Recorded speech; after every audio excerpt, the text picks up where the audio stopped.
Team India wicket batter Rishabh Pant గురించి అందరికీ తెలిసిందే. అతను గత కొన్నాళ్ల క్రితం పెద్ద ప్రమాదంలో పడ్డాడు.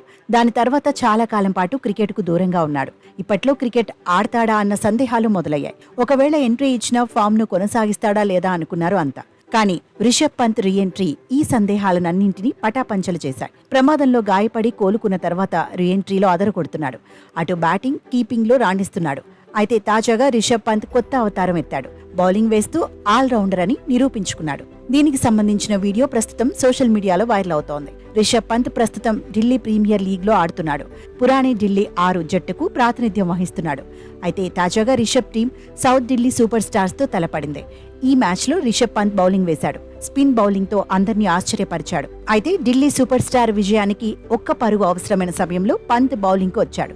అయితే రిషబ్ వేసిన తొలి బంతికే ఢిల్లీ సూపర్ స్టార్స్ విజయం సాధించింది. పంత్కు తన ఓవర్ పూర్తి చేసే అవకాశం లభించలేదు. ఆఫ్ స్పిన్ లో రిషబ్ ఒక్క బాల్ మాత్రమే వేసినా దీనికి సంబంధించిన వీడియో సోషల్ మీడియాలో తెగ వైరల్ అవుతోంది. ఇది చూసిన నెటిజన్లు భారత క్రికెట్ జట్టుకు మరో బౌలర్ దొరికేశాడు అంటూ కామెంట్స్ చేస్తున్నారు. రిషబ్ పంత్ బౌలింగ్ ప్రాక్టీస్ చేసి ఆల్రౌండర్ గా మారితే టీమిండియాకు అడ్వాంటేజ్ అవుతుందని కామెంట్ చేస్తున్నారు. కాగా హెడ్ కోచ్ గంభీర్ నేతృత్వంలో ఇప్పటికే సూర్యకుమార్ యాదవ్, శుభ్మన్ గిల్ వంటి స్టార్ ప్లేయర్లు కూడా పార్ట్ టైం బౌలర్లుగా మారిన విషయం తెలిసిందే. రాబోయే మ్యాచ్ల్లో కూడా రిషబ్ పంత్ బౌలింగ్ వేసే అవకాశాలు లేకపోలేదు.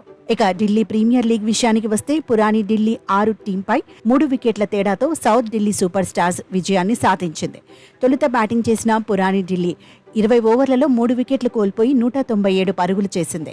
పురాణి ఢిల్లీ బ్యాటర్ అర్పిత్ రాణా 59 పరుగులు చేశాడు. ఆ తర్వాత 198 పరుగుల లక్ష్యంతో బరిలోకి దిగిన సౌత్ ఢిల్లీ 19.1 ఓవర్లలో 7 వికెట్లు కోల్పోయి టార్గెట్ ను ఛేదించింది.